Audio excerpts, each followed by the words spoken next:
Well, I'm trying something new on my camera today. I hope it works. I've just noticed that the autofocus sound is a little annoying. So hopefully this helps limit that. Good morning, good life. It's so funny to me that I even got Wednesday's video out. I was flabbergasted with myself. First of all, upon review, I was very proud of myself. I picked up the camera a lot that day. I was like, wow, that was a long video. I didn't think it was going to be substantial enough because literally the moment I left you, we run the errand, I got home, and a series of weird events. I started feeling a little weak, and I got home and realized the meat I was planning to make for dinner was frozen because my husband thought it would be interesting to throw it into the freezer when I know I put it in the refrigerator. So we had words about that. And I was like, well, you're gonna have to get Panera because now it's crunch time. We need dinner. Go get some Panera. And so we placed a Panera order. I then proceeded to somehow snag my sweater. Like, it was just annoying, just sudden annoyances. And I have my dinner, and Bianca goes to bed, and I just started feeling not good. And I started pumping before bed, and I could like kind of feel like, if you know what it feels like to pump, you know that like other parts of the body start to like work for that process. I'm like, okay, maybe it's that. Maybe maybe I'm overworking it. I don't know.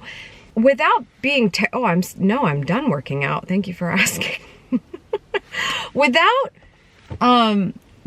giving you like too much in terms of TMI, I guess I said too much and then I said TMI, which stands for too much information. Without giving you too much information, my dinner did not, stay where it was supposed to be within like an hour. So then I'm thinking, is this food poisoning? Like, what is going on? This is very strange. And I didn't sleep well. And the next day I just wanted to be in the fetal position the whole day, which is very strange for me. I don't get sick very often. I brag about that a lot. I'm getting older and I had a baby, so I should probably stop saying that because it's probably never going to be true again. I probably get sick all the time now. Okay, not a good manifestation. Anyway, was very sick yesterday, but I was, it was the end of the day and I'm sorry, not yesterday, the day before. What was yesterday? Yesterday was Wednesday. I'm sorry. So the day before, I'm like not feeling good the whole day, but not as bad as the night before. And I just go and check out my footage from the vlog and I was like, oh, I think we got something here for a Wednesday morning video. Shocking. So anyway, I'm glad I got that out. I was feeling much better.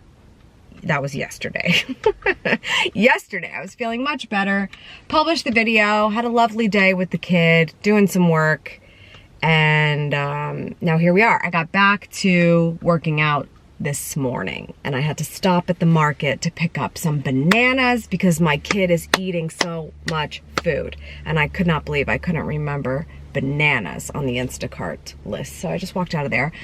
Vin's asking me for coffee, so we must be out. So I gotta stop and get that. And then I'm gonna go back home. It is so nice out. You would be so proud. I have my puffer coat with me in addition to this jacket because I'm extra. And I cleaned that disgusting collar of mine. I TikToked it. Turns out rubbing alcohol is great for taking makeup off of a puffer coat in case you needed that tip. It worked beautifully. I did a little test area first because I really like my puffer coat. Wasn't trying to destroy it. Anyway, worked out wonderfully. But I don't even get to show it off to you right now because it's probably 60 degrees. What is it? It is 67 degrees. Unbelievable. Unbelievable. Anyway, maybe we'll take the kid to the park today. I'm not sure. Also, I'm going through a lot of struggle with the hair right now. I watched the Today Show this morning. Luckily, there was somebody on there talking about what to do when you're having some hair loss. And I was like, okay, yeah, I do probably put it up too much. So right now, it's in a, you can't really see it, but it's in a delicate bun. And it's a scrunchie and bobby pin situation. We're gonna stop using the elastics. I have been pretty good at using just the nice scrunchies, but I think it's like, oh, there's my reminder. Girl, you gotta pump. Girl, you gotta pump. Snooze. I will forget. I gotta snooze it every time. Anyway, yeah, just trying to be a little bit more delicate. And because I have so much new growth in the front, we're doing this like high schooler does gymnastics bang look. That's not even true. Gymnasts probably don't even have their bangs in the front. You know how they like split, but it's like flat. Girl, we ain't got nothing to work with here. Nothing. I texted my hairstylist in Columbus because I booked flights to see my family. We're gonna have a first birthday party for Bianca in Columbus. And I texted my hairstylist. I was like, do you happen to be available on this one day that I will be in Columbus right before I leave to go to a speaking engagement? And she was like, absolutely not. I was like, okay, that's reasonable.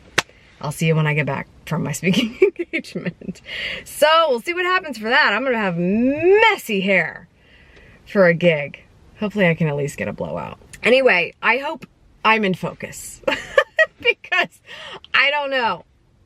We're testing it out. Should be interesting. I'm gonna go home now. It is hot. It is hot in this vehicle, okay? I might have to turn the AC on. We're gonna have to start returning the car on, okay? That's what we're gonna do. Welcome to this day.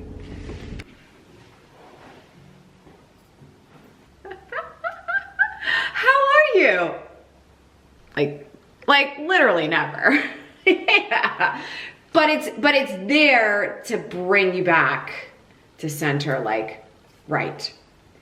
Here's why this matters. Here's why it could be a good idea. Here's why we might consider it. The why can really be compelling, especially if it's not your why. It's the organization's, and it's just one idea that can, you know, and here's all the reasons why this other stuff we're talking about doesn't feel like it fits the vision for what we're doing here, or it doesn't feel like it fits our core values. This is why you got to do all this like zhuzhy big thinking work in it before you're like, what's the assignment, right? And it's funny because even a board that I sat on, a full-on public organization, there was just so many organizational changes after a while that it was like, we need to sit down and have this talk from the beginning, all over again. And it was in the paper because when a board sits down together, the public has to be available to see it. So we were going through this core values and mission and vision statement very publicly. And after we'd been in the weeds, like I've been on the board and we do this kind of stuff and we have all these acronyms and they accomplish this, that, and the other thing, but it's like, why are we here? And how are we helping to make sure that not only the public sees that message, the organization sees that message, we as a board see that message, and everybody takes their roles accordingly, and we know why we're doing this. It's just like that simple thing. So I don't know if there's like, you know, maybe there's just a tagline to start with, but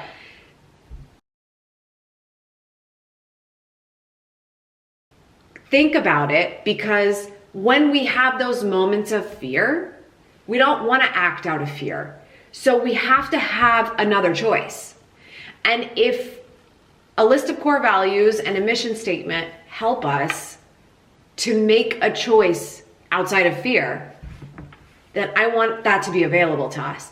So no matter what the options are in the future, no matter what scary step we're going to take, or maybe it's not that scary and we inch toward the scarier stuff, let's make sure it fits this bill.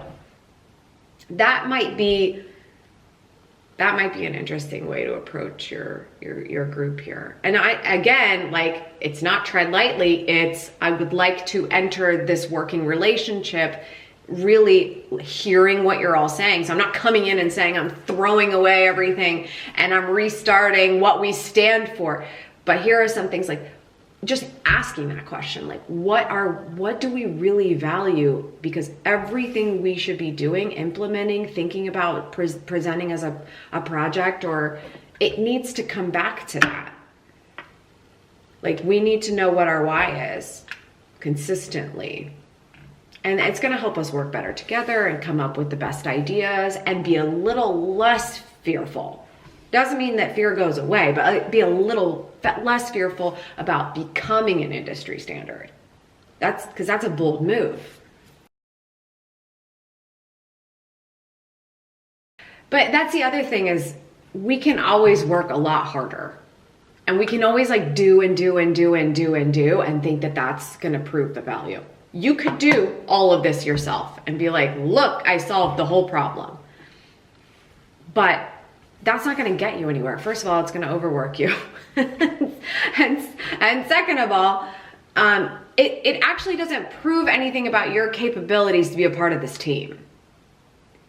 So really, I think the best way for you to take the lessons you just learned, but not let them affect you, like we were just talking about, operating from a place of fear, which we're just calling it what it is. Like I'm just going to call it the worst thing it is. If you're operating at a place of fear with this current group because you don't want to disrupt so much that you end up setting a bad dynamic, like first of all, get out of your ego. You don't have that much control.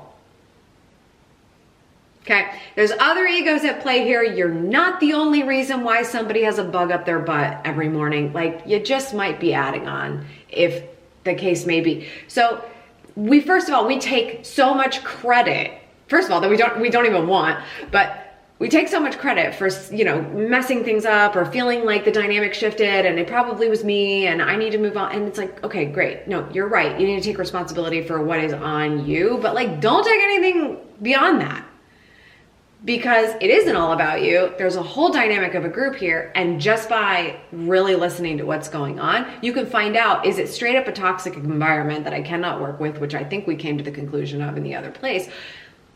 Or is it, there's just a lot of challenges here and we can come to some kind of a solution, not turnkey, but like it's hard. It's a dichotomy. There's not just like a problem solve here. Like you have a big task in front of you and it's going to take lots of evolutions of things. So it comes down to how you work with people.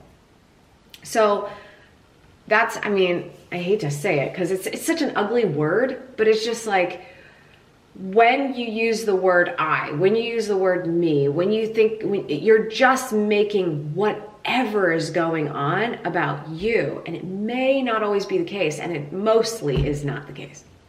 Mostly is not. So if we just went into things more like, what is happening here? What are you thinking about? What keeps you up at night? What are we really struggling with? Like, let me just like absorb that intention without taking it personally, because I don't need to take it personally because it's not about me, because it's not about I just got here. Right?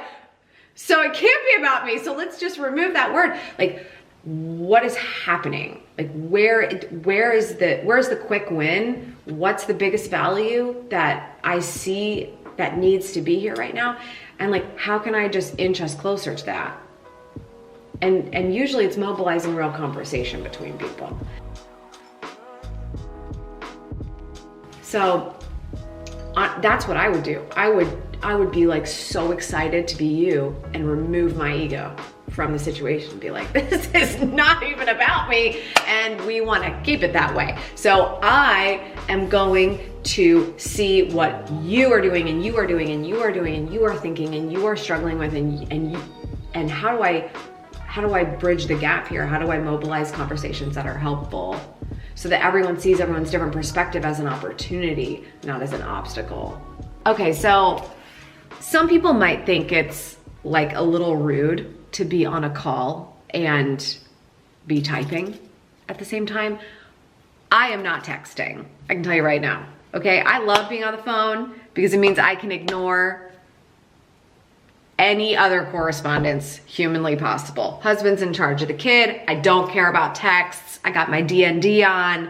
I don't care about email. I am on Zoom, but I also have my notes up and I use an application called Roam Research. It's very nerdy. I did figure out how to make it look prettier, which I was very excited about.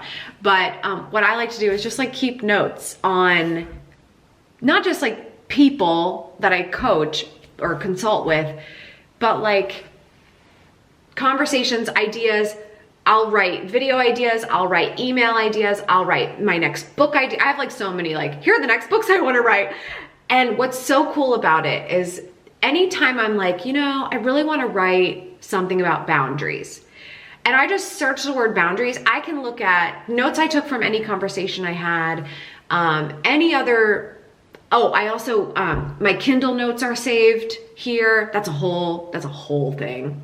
We'll have to talk about that if you're interested in that. But like everything I highlight in Kindle is saved to Rome. So anyway, I can just search that word and I can see everything come up, and it's really cool. But I also just love documenting conversations I have with people, because then if I check in with them again, I can see like what was going on and where we left off, and everything's timed or date stamped, and it's great. So I was typing because I was just writing down some things that we talked about. And it's not because I have any assignments to do. It's just because I love having conversations with people, because no matter how I'm expected to help them, I always have some kind of an aha moment from it. So, you know, I'll write like next steps for them. Like, so in case I want to check in with her down the line, like, oh, okay, this is what she was up to, and here's some things to ask. But what I love even more is like, what are Amy's big ideas? Like, what were the big ideas that came from that conversation? Because they might be useful for me in a teaching moment later, like this. So, Amy's big ideas. I feel like from that conversation, there were a few things.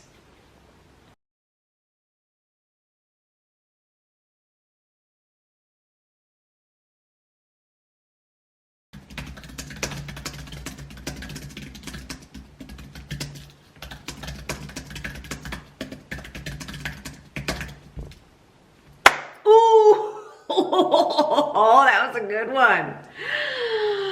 Keyboard warrior.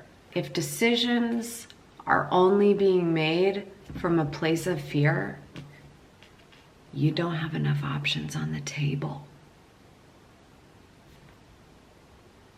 Put more on the table. Put more options on the table.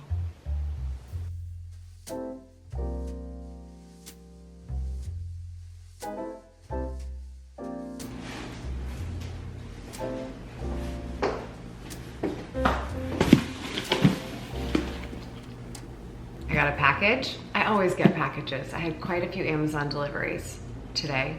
One from my mom. It's always addressed to Bianca. More for Bianca than I purchased.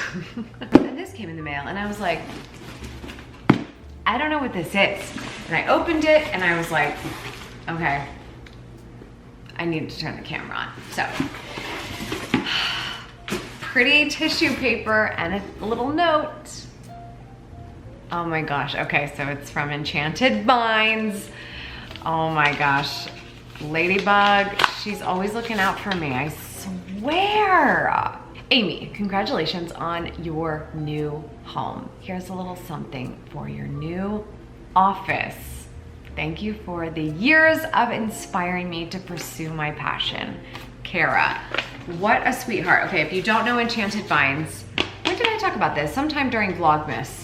Earlier in Vlogmas, I was showing you my wreath collection, and this is a long story. I talk more about it in that vlog, but I guess I'll just share. So I wanted to have a wreath for every season. It was one of my goals for 2020. The first one I bought is actually, is that the first one? No, that's not the first one. There's one hanging up right now that's one of my favorites that I bought. But anyway, I bought it from her store on Etsy. I told you guys about it. She found out about me, blah, blah, blah. We've had a great relationship ever since. Every one of my wreaths is from Enchanted Vines, and they're beautiful. So, what's going in my office is the question. Yes.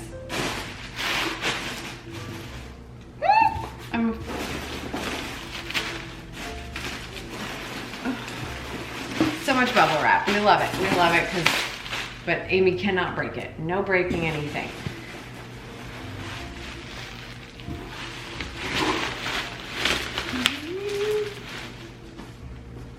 Where's my knife? Shout out to my best friend Jess. She bought me this pink, she bought like a care package for me and Vin. It was a housewarming gift like 2 houses ago. And I've never thought I had wanted a box cutter so bad, but now that I have a pink one, it's the best. Very carefully, not affecting any florals here. Just a little bit of tape. Okay. Oh, wow. Oh, wow, look how pretty. Okay, I'm gonna take this box off. Hold on, let me see.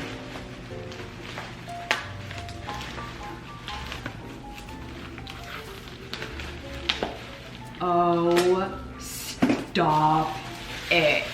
Stop it. Look how gorgeous that is. I'm just gonna carry this around with me into every room. I'm going to Kara this around with me. Just kidding.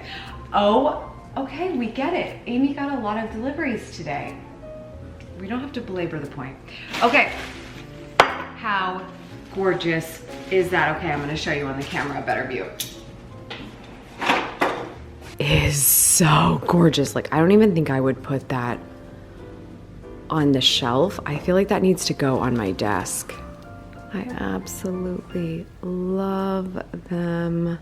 Kara, thank you so much. I will link to her store in the description so you can check it out. Obviously, I love her wreaths, but wow, we are expanding the Enchanted Vines collection. Gorgeous.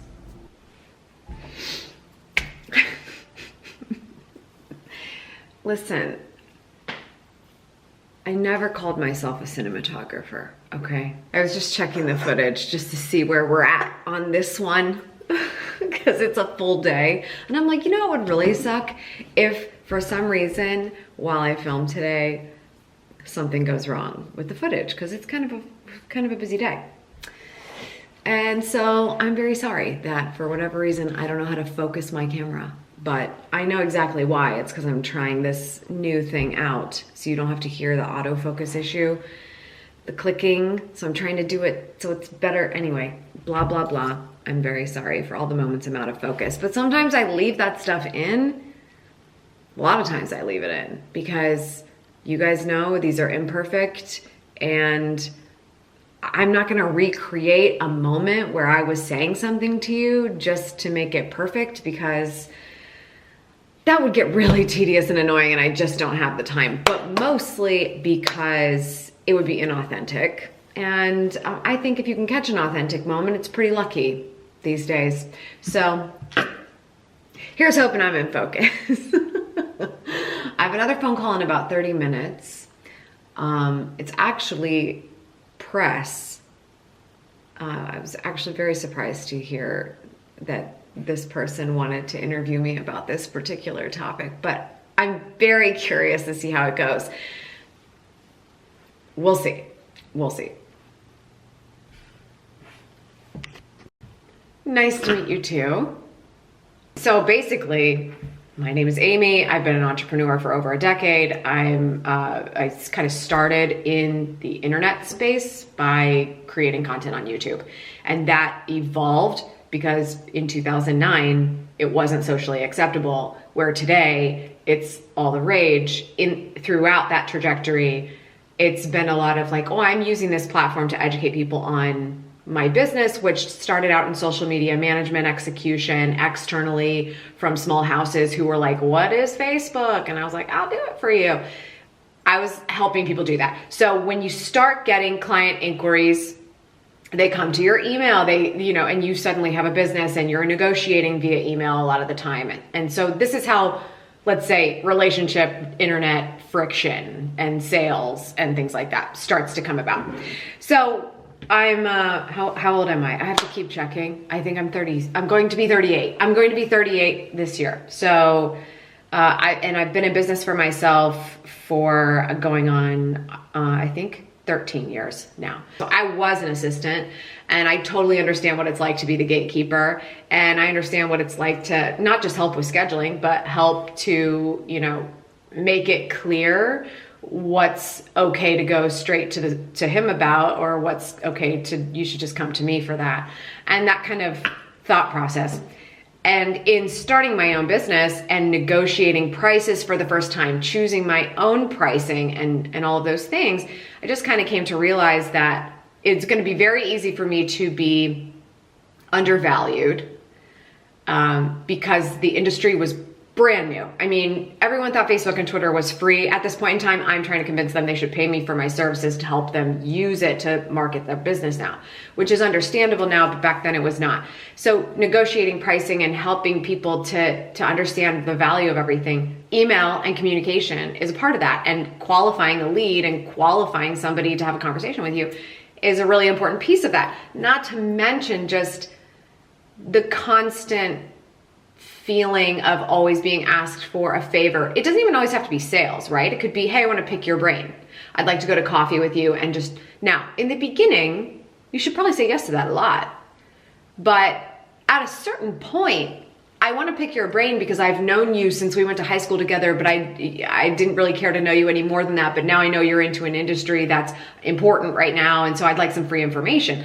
Now you're getting into some messy area, and having a buffer, not having, a ruse, not tricking anybody, just having a buffer to allow yourself to get more confident in what you do and whatever your line of work is and how you handle your time, and letting people down easy as you navigate where you want to spend your time is a great idea. And not everybody can hire an assistant. A lot of people would love to hire an assistant. Everyone says they need an assistant, and they actually have no idea how to deal with people well enough to keep an assistant, to train them, to make them happy, to make them want to be a part of your organization. So that's kind of like, you're going to continue up the level talking about that. But, it's interesting, the world that we live in. We realize that we can save time and we can spend money to solve a problem, but it's not that simple. We still have to work with people. And I think the first step is knowing how you want to work with people. And when you're doing that in real time, having a buffer is very helpful. Sure. I don't know that I can tell you the day it happened, but I can tell you just roughly. So I was like, okay, I was probably listening to a lot, like I probably was reading 4 Hour Workweek by Tim Ferriss. I did read that at one point. I don't know how much it occurred to me early on in my actual entrepreneurship, because I read it much earlier than that. But there were a lot of thought leaders at the time who were saying, would you pay your assistant $250 an hour? And if the answer to that is no, then stop doing it.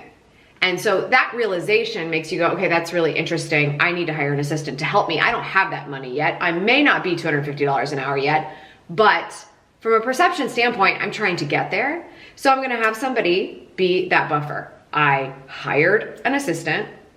Her name was Olivia. So shout out to anybody who got an email from Olivia. And it would just be the place that, let's say somebody sent me an email, I would copy Olivia to help me keep track of details. Or if an inquiry came to the website, then it would go to Olivia's inbox and Olivia would correspond. What it would allow me to do, because there was no Olivia, because it wasn't like I could afford staff at the time, was to also be able to go back and forth between personas. When I'm Amy, but when I'm Olivia, I'm scheduling, I'm doing some logistics, I'm negotiating. There's like a different mode that you have to be in that case.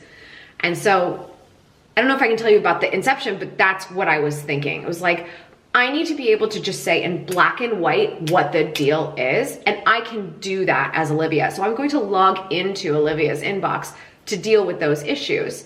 And Amy is going to be able to delegate to that persona so that those things can get separated. I never had to. There wasn't like I said, lately, because I posted a couple videos about this and it was like, you're full of it or whatever. It wasn't like Olivia was taking phone calls. I wasn't like pretending to be Olivia on the phone. Like that didn't have to happen. It was usually just such quick and easy interchanges of like, again, scheduling, here's her media kit, here's her menu of services, let me forward you to her speaking agent, whatever the case was. It would just be to make it a simple exchange, not necessarily that it was like Olivia had to have this whole story, because quite frankly, nobody cared. Absolutely. That's the best part. That's the best part. Because what happens is when a real human comes in and goes, ooh, I need to learn how to be your assistant.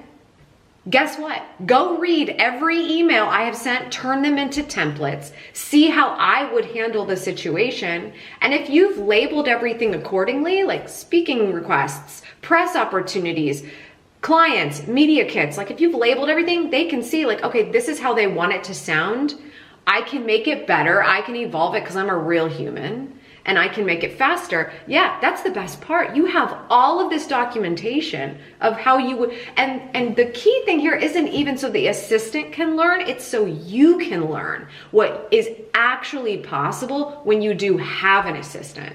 That this time could actually be taken off your plate and someone else can handle this for you because it is piddly stuff. It really is not, you know, we're not talking about this person negotiating huge sales for me. They were just the messenger.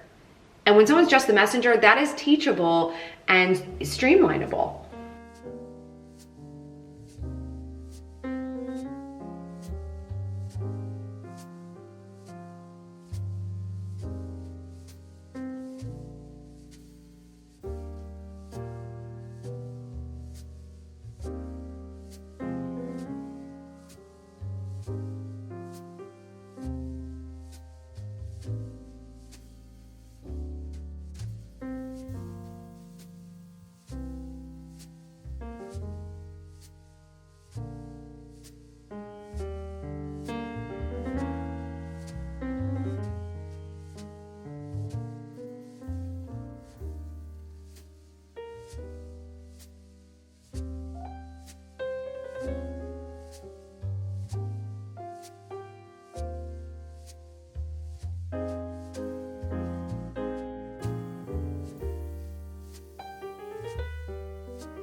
Okay, you can tell I've had like the teensiest bit of wine.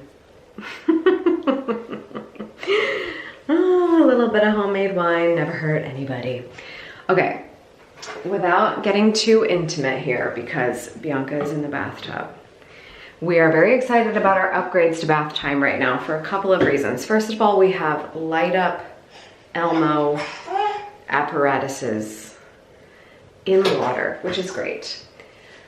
Also, we can now listen to That Woman Who Shall Not Be Named and the correct Spotify playlist on our little Echo. So it's been a full-on rave in here. There's red lights in the bath. We're listening to Elmo.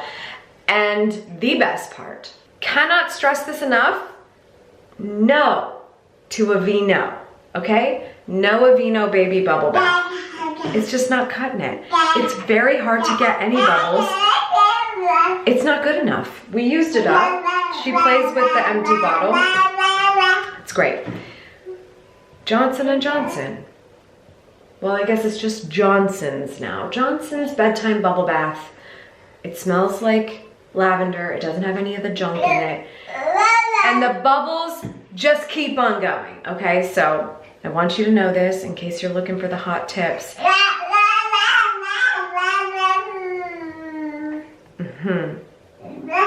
She's saying I know what I'm talking about. I'm a woman with experience. I'm a mom.